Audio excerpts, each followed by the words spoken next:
encontrando o texto da exposição desta manhã, vamos dar uma pausa breve no livro de Atos, que é o livro que nós estamos aqui analisando nos domingos, juntamente com a epístola de Paulo aos Romanos, mas hoje, em virtude da circunstância especial da data que nós temos no nosso calendário cristão, do qual nossa nação foi formada, nós faremos uma análise acerca de um texto bem importante acerca do assunto da Páscoa, que é Êxodo 12, dos versos 21 a 30.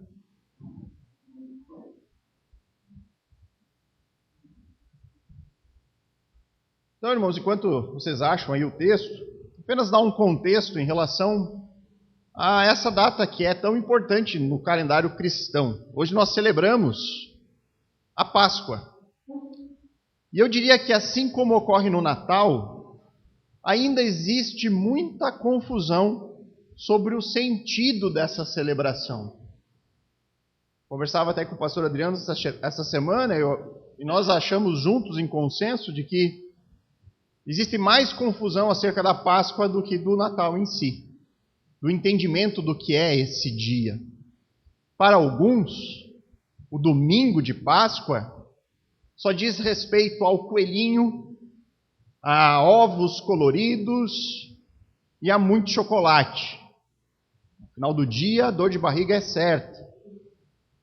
E a maioria das pessoas, elas pegam esses elementos da cultura e elas associam de alguma forma, no entendimento delas, de que o domingo da Páscoa tem alguma coisa a ver com a ressurreição de Jesus.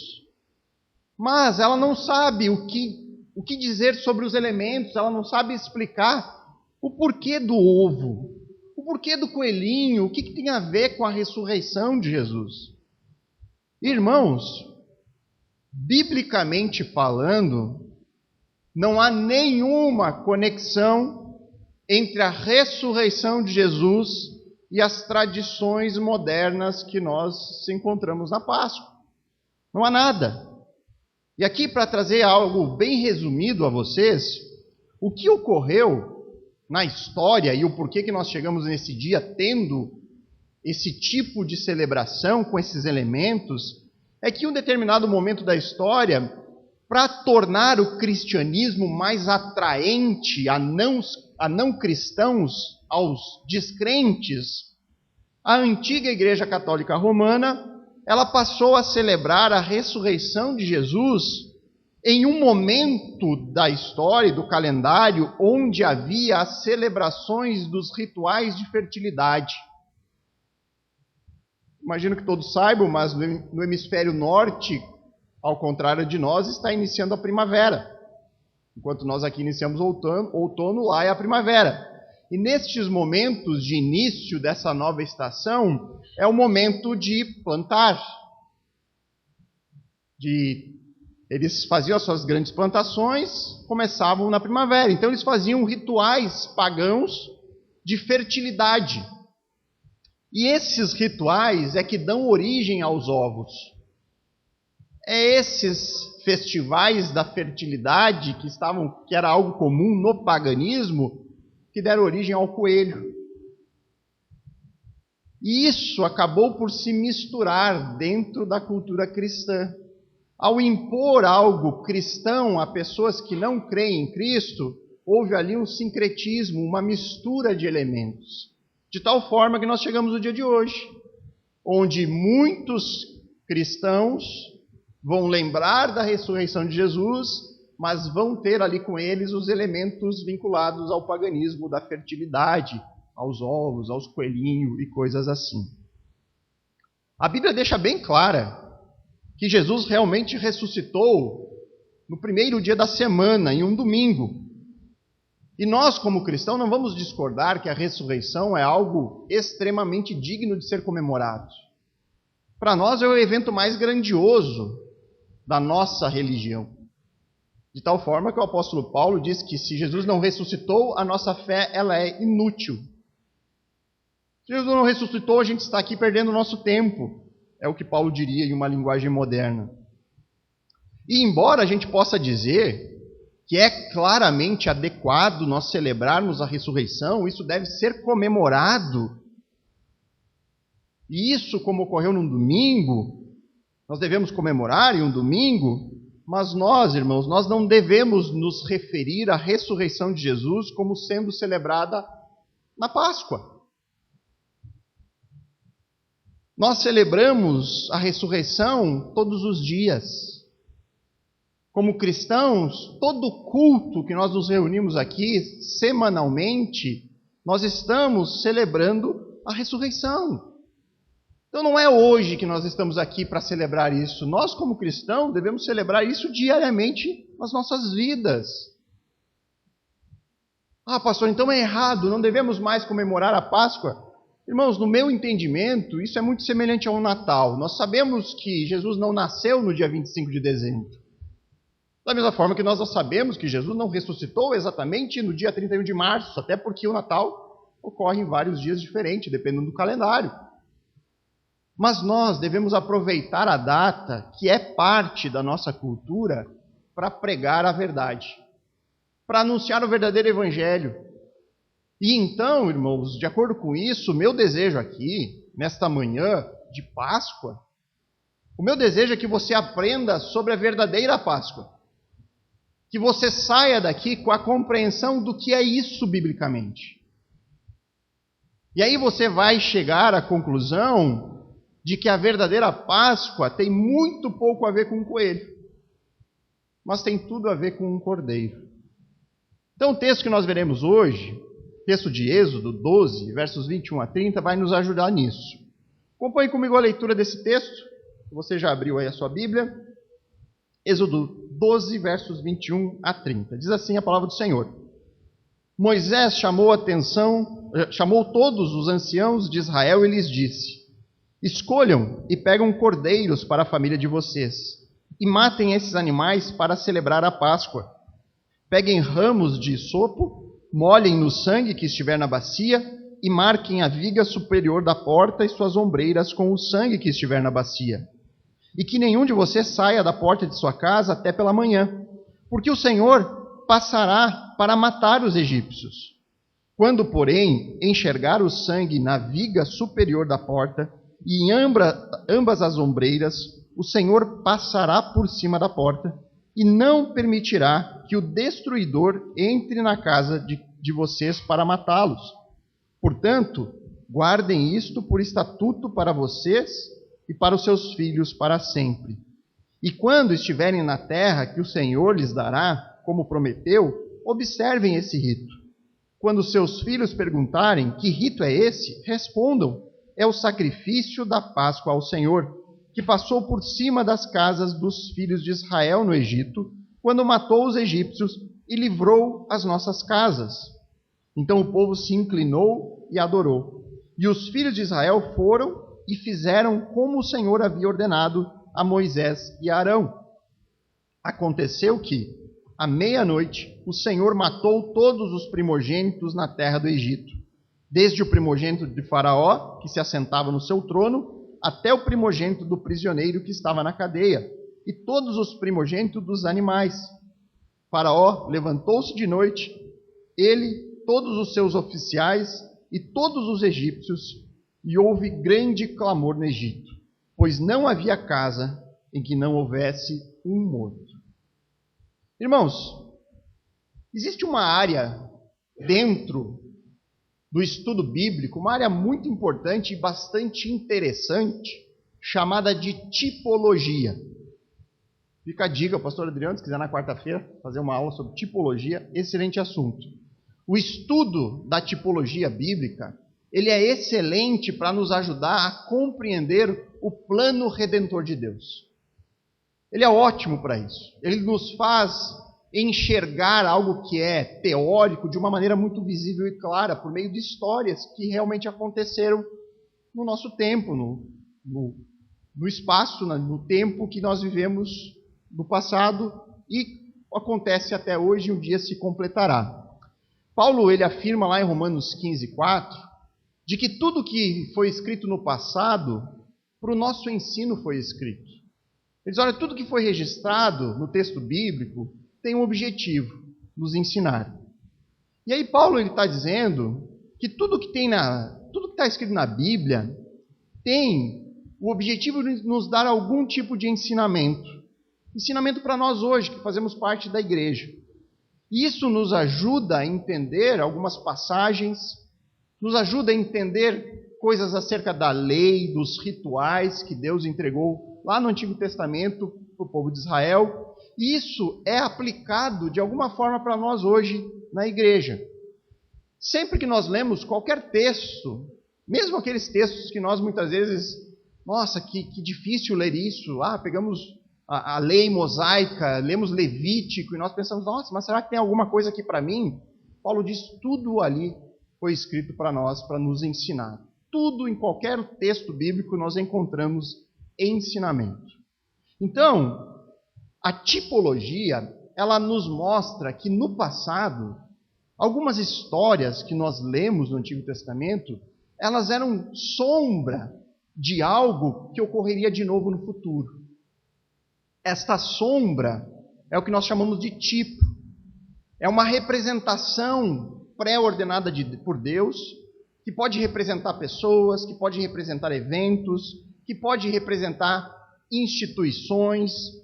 E isso ocorre lá no Antigo e tem um vislumbre perfeito no Novo. Eu sei que está teórico, mas logo vocês vão entender. Então, aquilo que era sombra no passado, essa prefiguração, é o tipo. E o cumprimento disso, que nós encontramos no Novo Testamento, é o antítipo. O tipo é o objeto da lição, a revelação temporária acerca de alguém, de um acontecimento ou de algo. E o antítipo, ele é o cumprimento daquilo que Deus entregou uma sombra no passado. E dentro deste estudo, talvez o exemplo mais belo que nós encontramos acerca disso é a relação justamente do Cordeiro Pascal com Jesus. A relação desse Cordeiro que nós lemos no texto, que foi sacrificado para salvar a nação de Israel. Isso é um tipo de Cristo. Ou seja, ali no Cordeiro nós encontramos lições que nos ajudam a entender Jesus hoje. E é por isso que é tão interessante. Nós vamos ver aqui o Cordeiro Pascal como tipo apontando para o futuro. Apontando como uma sombra para algo que viria a acontecer depois. De tal forma que se você conhece esse texto, essa história, você olha para Cristo e você consegue ter um entendimento muito mais claro do que Jesus fez por nós. E por isso eu digo mais uma vez, a Páscoa tem tudo a ver com o Cordeiro. Não tem nada a ver com o coelho. Então essa análise tipológica que eu pretendo fazer aqui com os irmãos, vai nos ajudar a entender a verdadeira Páscoa bíblica e como que essa Páscoa se relaciona com a questão da ressurreição de Jesus. Então nós vamos ver aqui algumas semelhanças entre o tipo com o seu antítipo. Que semelhanças há aqui nessa história que envolve um cordeiro que foi morto com a história de Jesus que morreu em uma cruz. Então a primeira semelhança que nós vamos encontrar aqui nessa história com a história de Cristo, da sua morte e ressurreição, é que havia um juízo pronunciado. Acompanhe de novo os versos 21 a 23 do texto aí comigo. Ele diz ali: Moisés chamou todos os anciãos de Israel e lhes disse: escolham e peguem cordeiros para a família de vocês, e matem esses animais para celebrar a Páscoa. Peguem ramos de sopo, molhem no sangue que estiver na bacia, e marquem a viga superior da porta e suas ombreiras com o sangue que estiver na bacia. E que nenhum de vocês saia da porta da sua casa até pela manhã. Por que eles não poderiam sair? Porque o Senhor passará para matar os egípcios. Quando, porém, enxergar o sangue na viga superior da porta e ambas as ombreiras, o Senhor passará por cima da porta e não permitirá que o destruidor entre na casa de vocês para matá-los. Irmãos, para entender um pouquinho melhor isso, nós temos que voltar um capítulo aí na história. Volte aí no capítulo 11 e veja o que diz os versos 1 a 7. Eu creio que a maioria aqui conhece a história do êxodo da nação de Israel fugindo do cativeiro egípcio, mas aqui vai esclarecer se por acaso você ainda não conhece. Diz ali: o Senhor disse a Moisés: trarei só mais uma praga sobre Faraó e sobre o Egito. Então eles os deixará sair daqui. E quando deixar que vocês saiam, é certo que ele os expulsará totalmente.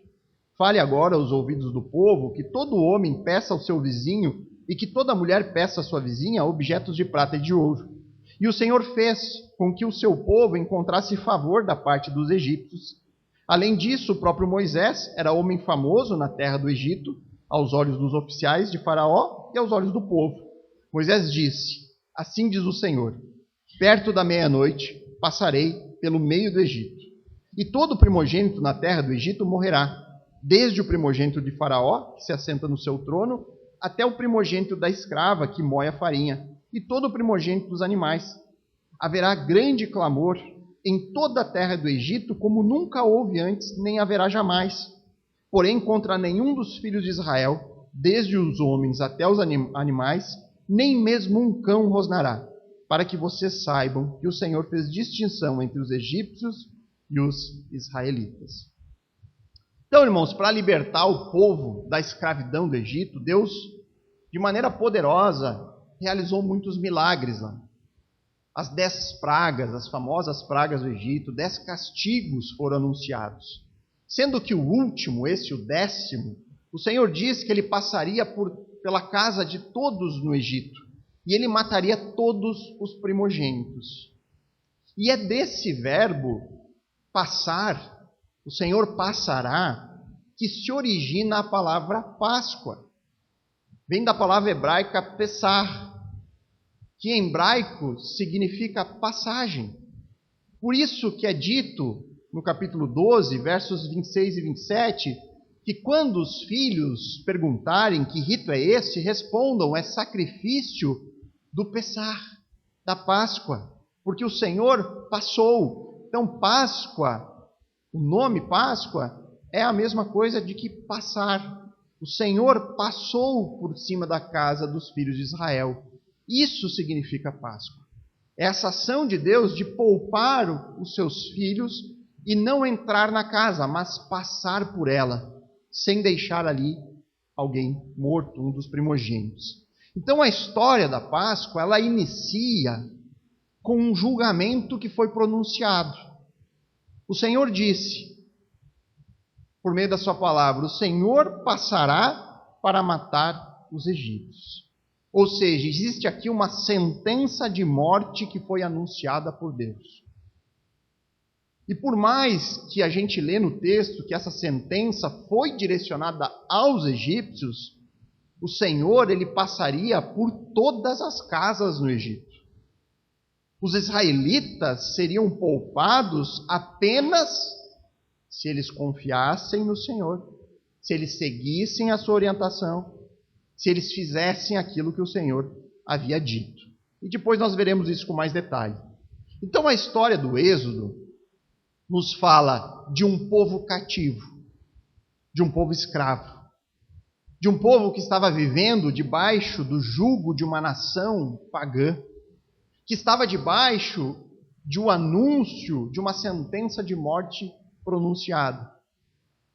E aí esse é o tipo, a semelhança aqui do tipo. O que nós encontramos no Novo Testamento que nos leve a enxergar o passado como uma sombra para algo presente?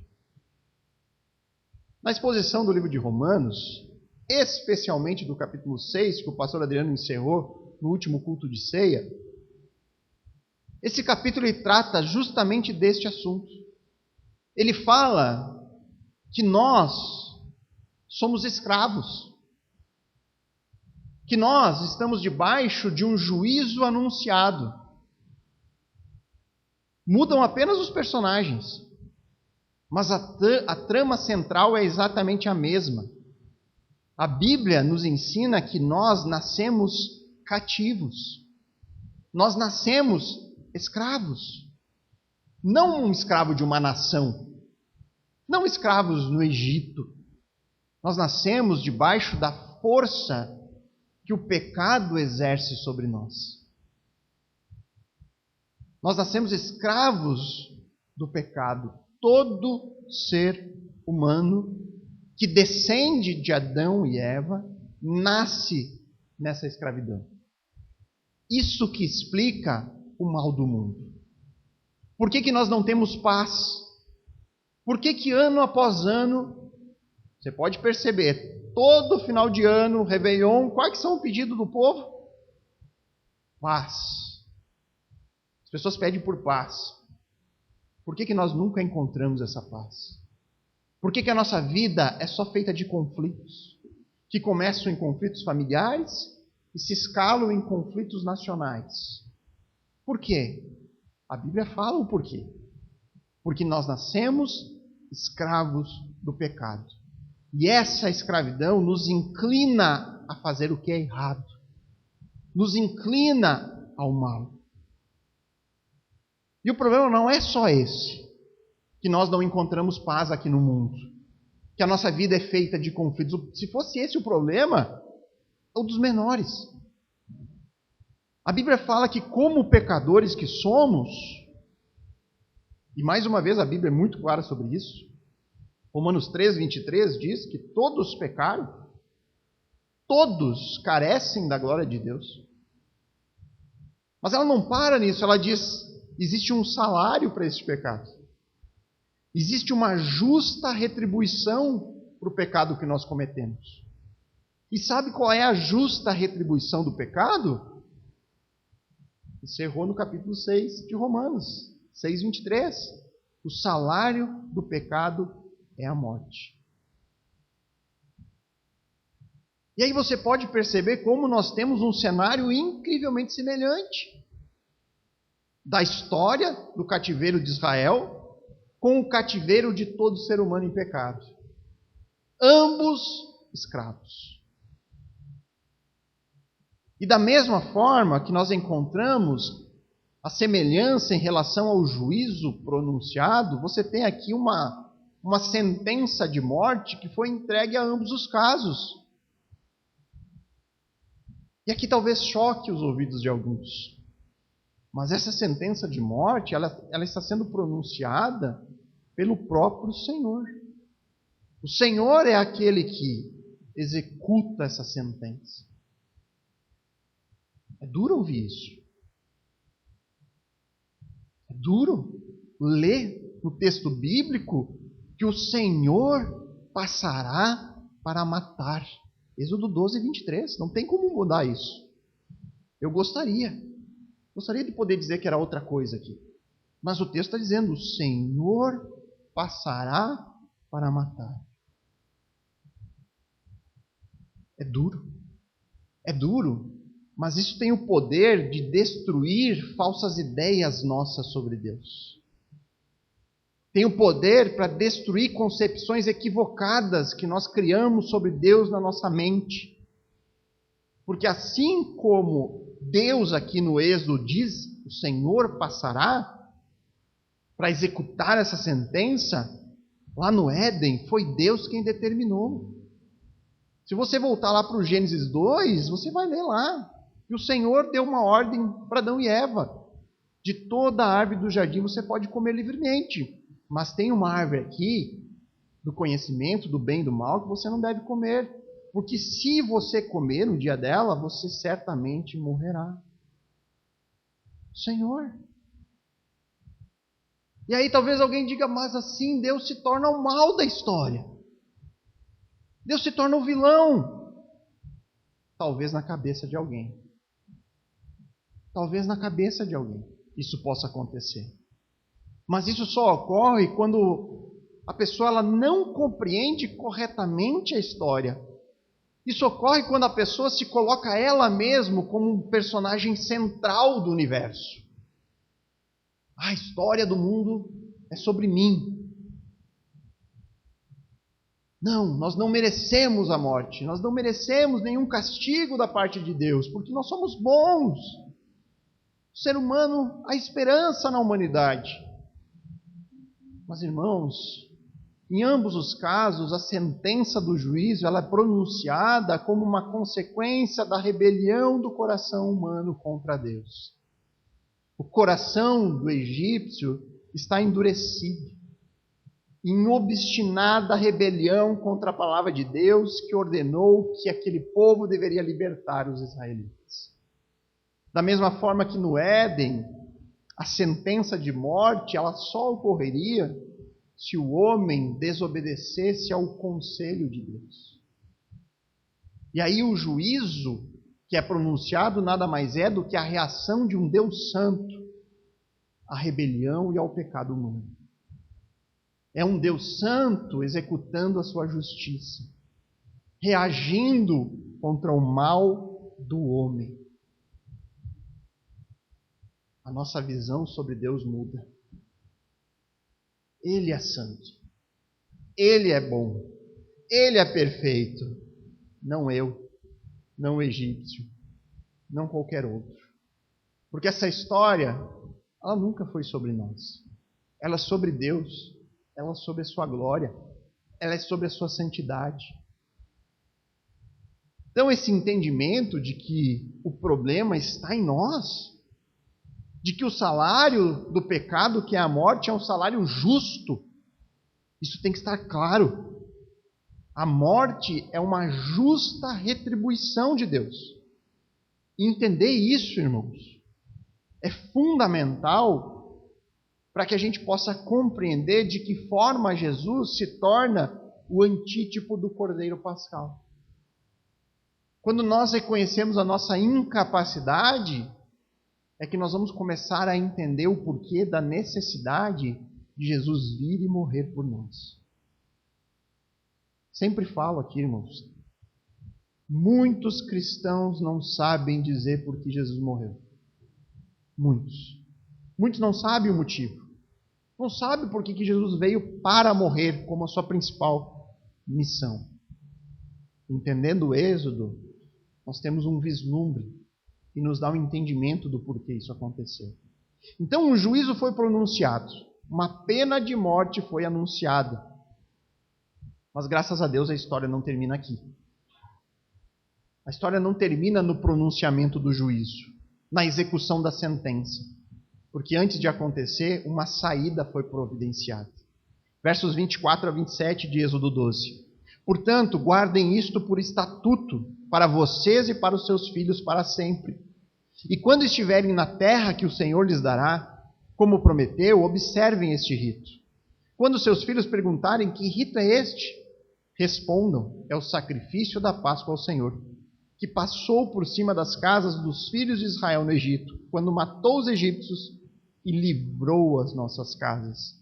Então o povo se inclinou e adorou. Então aqui nós encontramos a ordem de Deus para que eles celebrassem o ritual da Páscoa como um ato memorial. O objetivo era ensinar as próximas gerações. Quando os filhos deles nascessem, aqueles filhos que não viveram o cativeiro e que não presenciaram a saída do povo, os israelitas fariam aquele ritual da mesma forma como foi feito no dia. E aí então eles esperariam a pergunta dos filhos: pai, por que nós estamos fazendo isso? Qual o sentido disso? Por que nós estamos matando o cordeiro? Por que você está passando sangue nas portas da nossa casa? E o objetivo era o pai poder ensinar: olha, meu filho, isso aqui, eu estou fazendo isso para que você saiba o que Deus fez por nós. Que naquele dia o Senhor passou por cima das nossas casas e não executou a sentença que estava determinada. Deus passaria por todas as casas dos egípcios, por todas as casas lá no território do Egito, e um primogênito de cada família seria morto. Esse é o juízo pronunciado. Mas Deus, Ele não parou aqui, Ele continuou, Ele deu uma forma de escapar do juízo.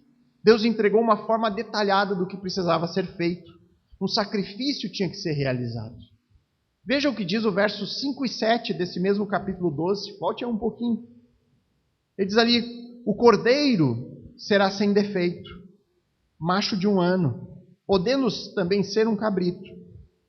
Vocês guardarão o cordeiro até o 14º dia deste mês. E todo o ajuntamento da congregação de Israel o matará no crepúsculo da tarde. Pegarão um pouco do sangue e o passarão nas suas ombreiras e na viga superior da porta, nas casas em que o comerem.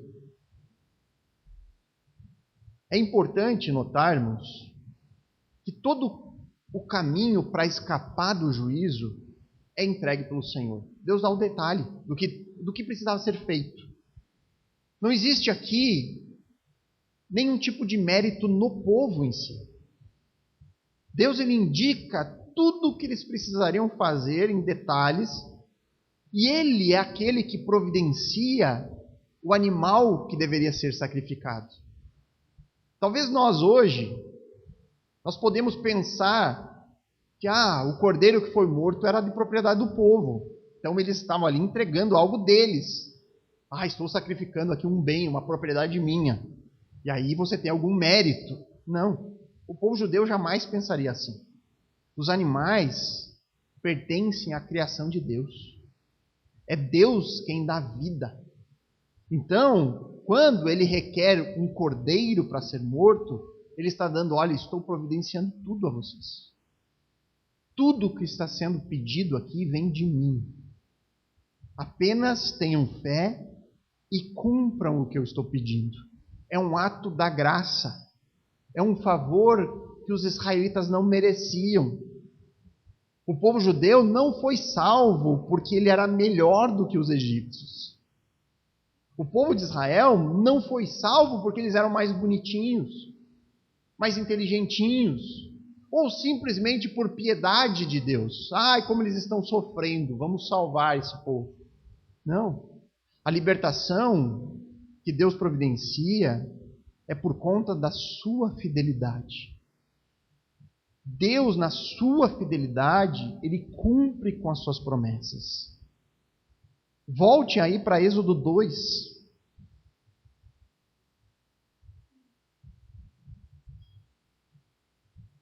Êxodo 2, versos 23 a 25. Olha o que leva Deus a salvar o povo aqui. Ele diz ali, decorridos muitos dias, o rei do Egito morreu. Os filhos de Israel gemiam por causa da sua escravidão. Eles clamaram e o seu clamor chegou até Deus. Deus ouviu o gemido deles e lembrou-se de como os israelitas eram bonzinhos. É isso? Não. Ele lembrou-se da sua aliança com Abraão, com Isaque e com Jacó. E Deus viu os filhos de Israel e atentou para a situação deles. Deus lembrou das suas promessas. Deus lembrou da aliança que ele fez com o patriarca dessa nação. Da mesma forma, irmãos, que a vinda de Jesus, a vinda do Messias prometido, a vinda do libertador, do filho de Davi. Lembram quando o anjo anuncia para Maria? Você dará luz ao filho de Davi. E ele assentará no trono. Deus está lembrando das promessas que ele entregou ao povo. Quando Jesus vem, ele não vem para nos salvar porque nós somos bonitinhos e merecemos ser salvos. Jesus vem porque ele prometeu isso. E ele prometeu lá para Abraão. Lá em Gênesis 12, 3, o Senhor disse para Abraão, e uma das suas promessas incondicionais, em você serão benditas todas as famílias da terra. Um dia viria um descendente de Abraão que abençoaria a todos. Então, da mesma forma que os israelitas não mereciam ser libertos, a liberdade não vem por merecimento. Nós temos que entender que nós também não merecemos nada da parte de Deus. Deus não nos deve absolutamente nada. Qualquer coisa boa que nós tivermos em nossas vidas é resultado da graça, de favores que nós não merecemos. E da mesma forma que Deus providenciou um caminho para escapar da morte no Egito, o Senhor providenciou para nós também um caminho para escaparmos da escravidão do pecado. Os israelitas, eles tinham que estar debaixo do sangue do cordeiro que foi morto, protegidos ali. Da mesma forma que nós só estaremos protegidos se estivermos debaixo do sangue de Cristo. Só. Lembram quando João Batista vê Jesus vindo em sua direção? Lembra o texto de João 1:29? O que João Batista diz quando ele enxerga Cristo? Eis o Cordeiro de Deus, que nos livra da morte? Sim, consequência sim, mas que tira o pecado do mundo.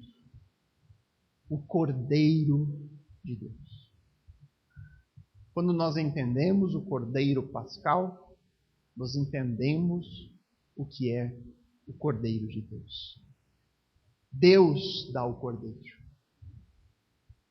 Não é mérito nosso. Deus dá. Deus nos dá a Cristo. E Cristo é o Cordeiro sem defeito, sem mácula, sem pecado. O Cordeiro perfeito que foi sacrificado em favor do seu povo.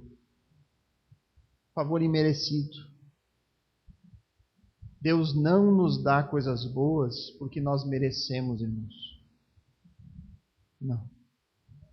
Nós nunca poderíamos ganhar nada por nós mesmos. O que nós merecemos é o juízo que foi anunciado. Mas nós recebemos Cristo. Nós merecíamos a morte, mas nós recebemos a misericórdia. Nós merecíamos o salário, mas nós recebemos a liberdade. Em vez de juízo, salvação. Em vez de condenação, perdão. Em vez de miséria, vida abundante. Em vez de morte eterna, eternidade no reino. O lugar mais maravilhoso que a gente pode imaginar. Tudo é graça, irmãos. Entenda isso. Entenda. Não há nenhum mérito em nós. Você nunca será bom bastante. Você nunca será merecedor de salvação. É isso que a Bíblia ensina. É isso. Então, até aqui nós vimos o juízo pronunciado e uma saída providenciada. E aqui dentro dessa saída, irmãos, existe algo muito importante que deve ser entendido. Para nós escaparmos de uma condenação que é certa, um substituto precisa ser morto. No verso 28 do texto de Êxodo 12, ele diz ali: E os filhos de Israel foram e fizeram como o Senhor havia ordenado a Moisés e Arão. Ou seja, o povo israelita confiou na palavra de Deus. Seguiu exatamente o que o Senhor havia instruído. O cordeiro foi sacrificado. O sangue foi aspergido nos umbrais da porta do povo. E aí na sequência, no verso 29, diz: Aconteceu que, à meia-noite, o Senhor matou todos os primogênitos na terra do Egito. Desde o primogênito de Faraó, que se assentava no seu trono, até o primogênito do prisioneiro que estava na cadeia, e todos os primogênitos dos animais. O juízo foi consumado. E aí no finalzinho, verso 30, nós lemos ainda que não havia casa em que não houvesse um morto.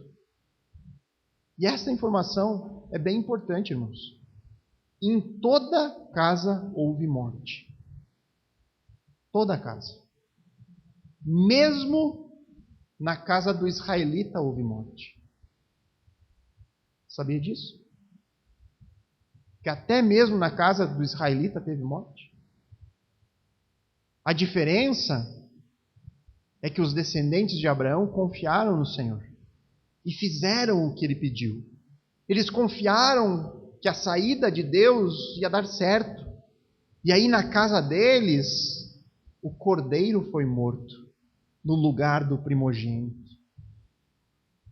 Toda casa houve um morto. Toda casa teve morte. Mas na casa dos israelitas, quem morreu foi um substituto. Foi o cordeiro. que foi morto no lugar do primogênito. O sangue que foi colocado nos umbrais, que foi passado na porta, não tinha nenhum poder mágico. Era só um símbolo de que naquele lar o cordeiro foi sacrificado. Que naquele lar houve confiança e fé na palavra do Senhor. Que naquele lar aquela família se apegou à palavra de Deus e fez o que Deus exigiu. Matou o cordeiro e se protegeu debaixo do sangue daquele animal que foi morto. E isso, irmãos, nos ensina algo muito importante sobre o que Cristo fez por nós ao morrer na cruz do Calvário. É uma doutrina que nós chamamos de expiação substitutiva. Essa doutrina, esse ensinamento, diz respeito ao fato de que Jesus Cristo morreu em favor, no lugar de pecadores. Jesus nos substituiu na cruz. Assim como o cordeiro substituiu o primogênito, morrendo no lugar dele, Cristo morreu por nós em nosso lugar. Então essa história do Êxodo serve para nos ensinar essas verdades que nos ajudam a compreender o que Jesus fez por nós. Agora faz sentido. Agora eu consigo entender. Olha só, Jesus é o cordeiro porque ele foi morto no lugar daquelas pessoas. E eles se protegeram debaixo daquela morte do cordeiro. Então é assim comigo também. Esse é o motivo pelo qual Jesus veio ao mundo. Ele veio se entregar em sacrifício por nós. E isso deixa muito claro, irmãos, que sem Cristo, sem o Cordeiro Pascal, todos nós vamos morrer, irmãos. Isso precisa estar claro também. Da mesma forma que se a pessoa lá no Egito dissesse, não, eu confio em Deus, mas eu tenho pena do bichinho aqui. Eu vou trazer o cordeiro para dentro de casa. Eu vou deixar o cordeiro dormindo num lugar bem quentinho. Não adiantava nada. Não adianta você levar Jesus para dentro da sua casa e colocar lá a Bíblia aberta ou colocar Jesus numa parede, uma imagem, alguma coisa assim. Se você não se apropriar da morte, se você não entender que Ele morreu por você, no seu lugar, e você não se apropriar disso para si, de nada adianta, irmãos. Continuarão perdidos, separados do Senhor. Morte nas Escrituras tem esse sentido, irmão, separação. Todos nós morreremos um dia. Oramos para que o Senhor volte antes disso acontecer, mas o curso normal é que todos nós morreremos. Mas alguns viverão com o Cordeiro eternamente. Outros serão separados eternamente da sua presença e viverão em um lugar que a Bíblia descreve como de tormento eterno. Eu não posso brincar com isso, irmãos. Eu não posso brincar com essa verdade. A Bíblia fala claramente sobre o destino eterno da humanidade. Eu não posso errar sobre isso. Eu não posso me dar o luxo de tomar decisão equivocada sobre isso. Então, queridos, essa história aqui nos ensina e nos ajuda a entender o motivo pelo qual Deus veio em nós por meio de Jesus. O motivo pelo qual Ele veio e se entregou, deu a sua vida em nosso favor. E essa vida que Ele nos deu é uma garantia de vida eterna. E ela está disponível gratuitamente. Você não precisa pagar o preço. O preço foi pago. Quando o Senhor estava na cruz, o seu último brado foi: está consumado. Ele não disse está parcialmente consumado, faça agora a sua parte. Não, ele disse acabou. O pagamento foi dado. O salário foi providenciado. Eu morri no lugar do meu povo.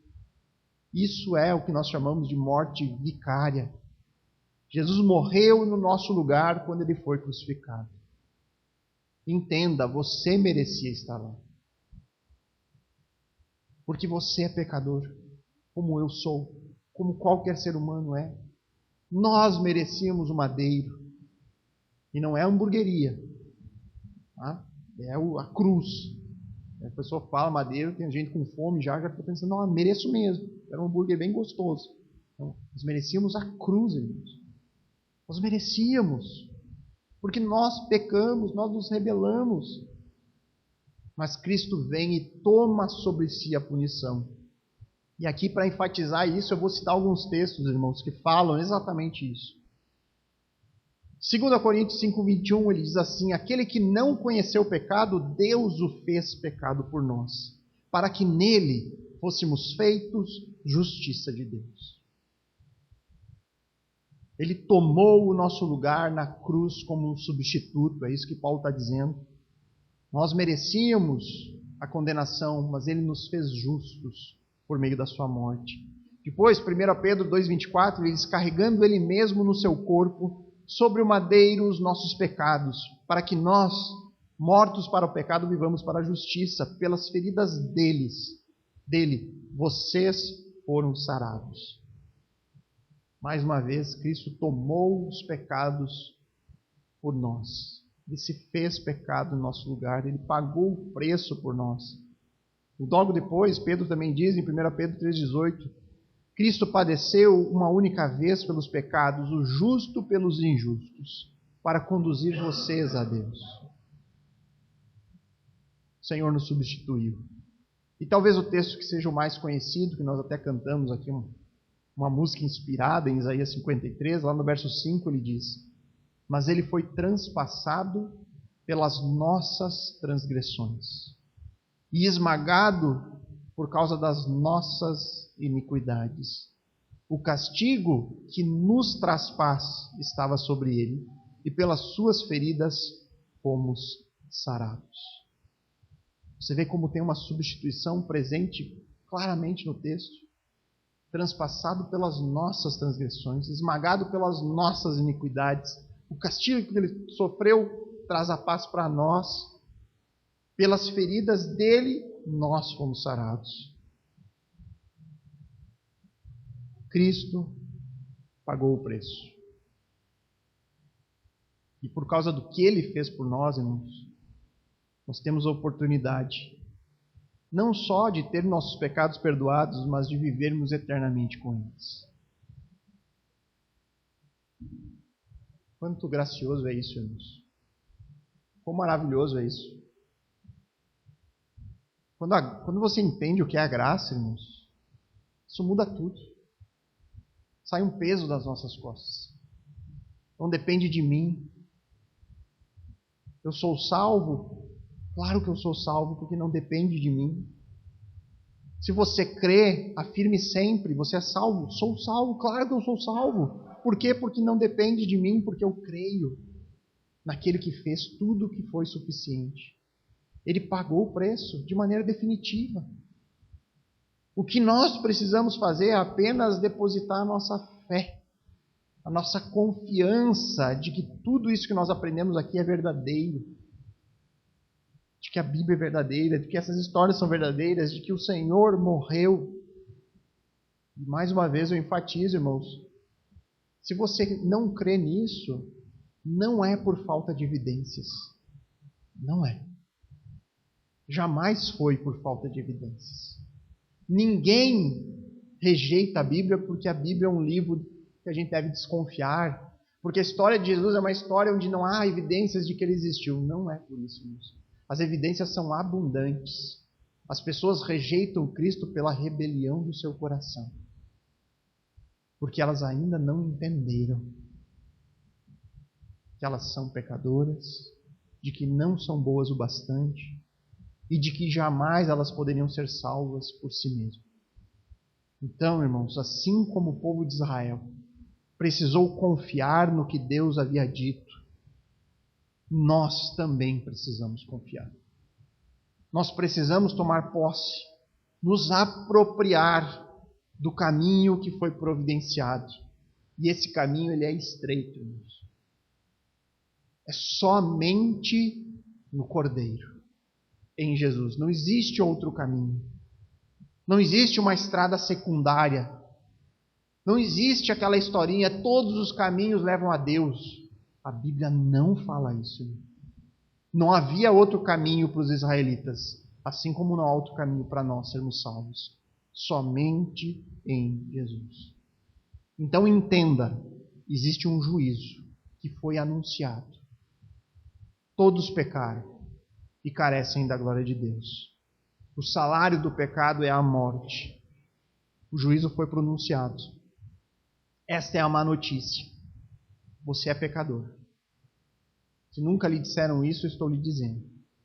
Você é um pecador. Você carece de Deus. Sem Ele você está perdido e ficará perdido eternamente. Isso é o que a Bíblia ensina. Agora, essa má notícia dá sentido a uma boa notícia. O próprio texto de Romanos 3:23 não encerra ali.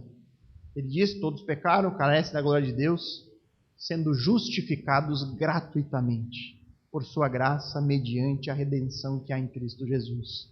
Da mesma forma que Romanos 6:23 não para no salário, ele diz, o salário do pecado é a morte, mas o dom gratuito de Deus é a vida eterna em Cristo Jesus, nosso Senhor. Então, um substituto foi providenciado. Jesus morreu no lugar de pecadores. Resta a nós ir até Ele.